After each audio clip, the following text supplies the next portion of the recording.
পবিত্র কোরআনে বর্ণিত সেই অলৌকিক সিন্দুকটিতে কি ছিল? সেই আশ্চর্যময় সিন্দুকটি আজকে কোথায়?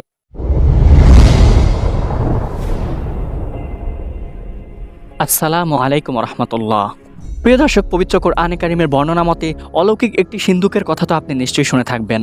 যেই সিন্দুকের ব্যাপারে পবিত্র কোরআনে কারিমে মহান আল্লাহ রাব্বুল আলামিন ইরশাদ করেন, তাদেরকে তাদের নবী আরও বলল, তালুতের বাদশাহের আলামত এই যে তোমাদের কাছে সেই সিন্দুক ফিরে আসবে, যার ভিতরে তোমাদের প্রতিপালকের পক্ষ হতে প্রশান্তির উপকরণ এবং মূসা ও হারুন যা কিছু রেখে গিয়েছে তার কিছু অবশিষ্ট রয়েছে।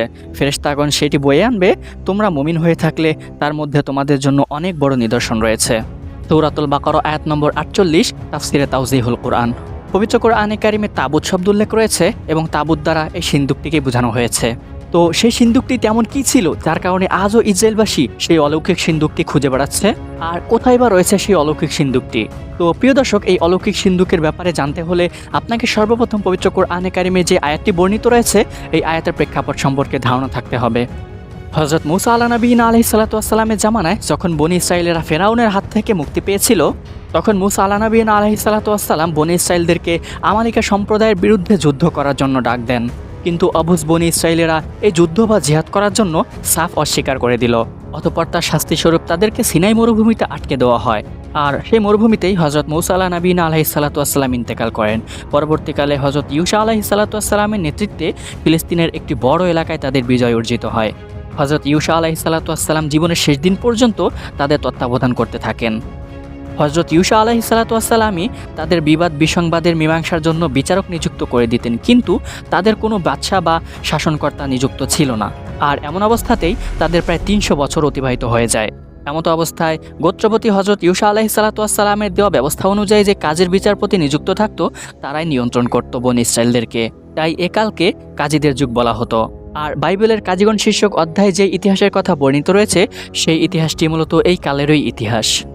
গোটা জাতির একক কোনো শাসক না থাকার কারণে আশেপাশের বিভিন্ন সম্প্রদায়ের তরফ থেকে তাদের উপরে একের পর এক হামলা ও আক্রমণ চলতে থাকত। অবশেষে ফিলিস্তিনের পৌত্তলিক সম্প্রদায় আক্রমণ চালিয়ে তাদেরকে সম্পূর্ণ পর্যদস্ত করে ফেলে এবং মূসা আলাইহিস সালাতু ওয়াস সালামের যুগ থেকে তাদের নিকটে যে অলৌকিক ও অদ্ভুত সিন্দুকটি ছিল সেই সিন্দুকটিও তারা লুট করে নিয়ে যায়। এই সিন্দুকটি বনী ইসরায়েলদের জন্য এতটাই অদ্ভুত ও বরকতময় ছিল যে তারা কোনো যুদ্ধ বা জিহাদে গেলে এই সিন্দুকটি অগ্রভাগে অথবা কোনো একটি তাঁবুর ভিতরে সংরক্ষণ করে রাখত। এই বরকতময় সিন্দুকটি তাদের সাথে থাকার কারণে ইতিপূর্বে তারা সমস্ত যুদ্ধ বা জিহাদেই বিজয় লাভ করত। কিন্তু এই বরকতময় সিন্দুকটি তাদের উপরে রহমত স্বরূপ সেদিন পর্যন্ত ছিল যেদিন পর্যন্ত তারা মহান আল্লাহ রাব্বুল আলামিনের অনুগত্য ও মূসা আলাইহিস সালাতু ওয়াস সালামের কথা মেনে চলত। কিন্তু আফসোসের বিষয়, তারা অবাধ্য হওয়ার কারণে সিন্দুকটি হাতছাড়া করে ফেলে এবং ফিলিস্তিনের পৌত্তলিক সম্প্রদায় আক্রমণ চালিয়ে তাদের থেকে সিন্দুকটি লুট করে নিয়ে যায়। অতঃপর এই পরিস্থিতিতেই শামুয়েল নামক এক বিচারপতিকে নবুয়ত দান করা হয়। আর তার কালেও ফিলিস্তিনের উপরে যথারীতি জুলুম নিপীড়ন চলতে থাকত। শেষে বনী ইসরায়েলেরা তার কাছে আবেদন রাখল তিনি যেন কাউকে তাদের জন্য বাদশা মনোনীত করে দেন।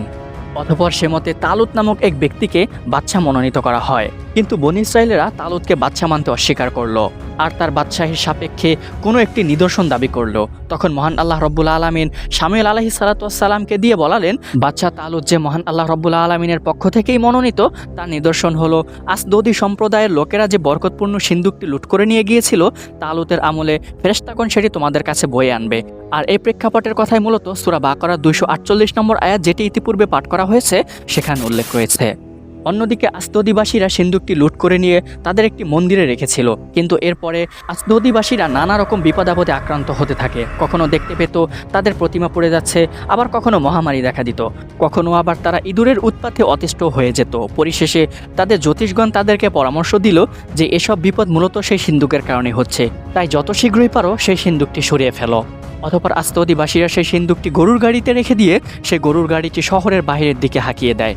অথবা তালুতের বাদশাহের আলামত হিসেবে সেই সিন্দুকটি ফেরেশতারা সেখান থেকে তুলে নিয়ে বনী ইসরায়েলদের কাছে দিয়ে আসলো। প্রিয় দর্শক, এই ছিল পবিত্র কোরআনে কারিমের সামান্য প্রেক্ষাপটের সারাংশ এবং সেই সিন্দুকের একটু ইতিহাস। কিন্তু সিন্দুকটি দেখতে কেমন ছিল, সিন্দুকটি কোথায় আছে, আর এর মাঝেও বা কী ছিল, এই বিষয়ে বিভিন্ন মতভেদ রয়েছে। বিভিন্ন তথ্য থেকে সবচেয়ে গ্রহণযোগ্য মতামত হচ্ছে হযরত মূসা আলাইহিসসালামকে আল্লাহর কর্তৃক তুর পাহাড়ে 10টি প্রতিজ্ঞা দেওয়ার পরে মহান আল্লাহ রাব্বুল আলামিন সরাসরি জান্নাত থেকে এই সিন্দুকটি দিয়েছিলেন, অথবা হযরত মূসা আলাইহিসসালাম নিজেই এই সিন্দুকটি তৈরি করেছিলেন। ইনজিল ও বেশ কিছু ধর্মীয় ইতিহাস গ্রন্থে এর সততা প্রমাণিত, যেখানে হযরত মূসা আলাইহিসসালাম একজন দক্ষ কাঠমিস্ত্রিকে দিয়ে সিন্দুক বানানোর ব্যাপারে আদেশ দিয়েছেন বলে বর্ণনা পাওয়া যায়। আর তার মধ্যে কী ছিল এই বিষয়ে অনেক মতানৈক্য রয়েছে। সবচেয়ে গ্রহণযোগ্য মত হচ্ছে তুর পাহাড়ে হযরত মূসা আলাইহিসসালামকে উম্মতের জন্য যে 10টি প্রত্যাদেশ দেওয়া হয়েছিল, সে প্রত্যাদেশগুলোই 2টি প্রস্তরখণ্ডতে খোদাই করে ওই সিন্দুকে করে তুর পাহাড় থেকে নিয়ে এসেছিলেন, যেটি ইতিহাসে 10 কমান্ডমেন্টস বা 10 প্রতিজ্ঞা বলে বিখ্যাত। এছাড়াও অনেক বর্ণনাতে পাওয়া যায় সিন্দুকটিতে বনী ইসরাঈলদের জন্য মহান আল্লাহ রাব্বুল আলামিনের পক্ষ থেকে প্রেরিত খাবার মান্না এবং সালওয়ার কিছু অংশবিশেষ রক্ষিত ছিল। এছাড়াও ছিল হযরত মূসা আলাইহিসসালামের ব্যবহৃত সেই লাঠিটি। এছাড়াও হযরত হারুন আলাইহিসসালামের ব্যবহৃত কিছু সামগ্রীও সেখানে রক্ষিত ছিল, একথাও বলা হয়েছে। আর যেহেতু বনী ইসরাঈলদের জন্য এটি অতি বরকতময় ছিল, এই কারণে ইসরায়েলবাসী আজও সেই সিন্দুকটি খুঁজে বেড়াচ্ছে।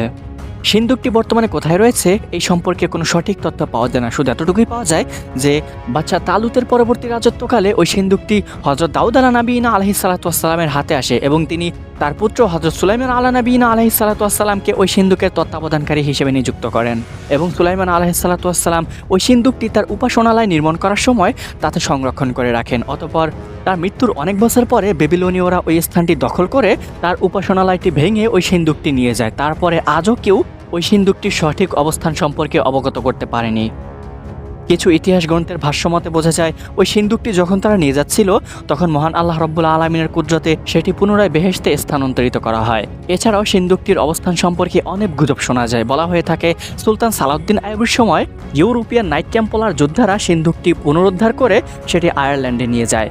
আবার কেউ কেউ মত পোষণ করেন এটি ইথিওপিয়ার অর্থোডক্স চার্চে সুরক্ষিত আছে, আবার কারো কারো মতে এটি ভ্যাটিকান চার্চে গোপন কুঠুরিতে সুরক্ষিত আছে। কিন্তু এই সবই তথ্য শুধু গুজব মাত্র, এর কোনো সঠিক প্রমাণ আজও পর্যন্ত কোনো মানবজাতি দিতে পারেনি।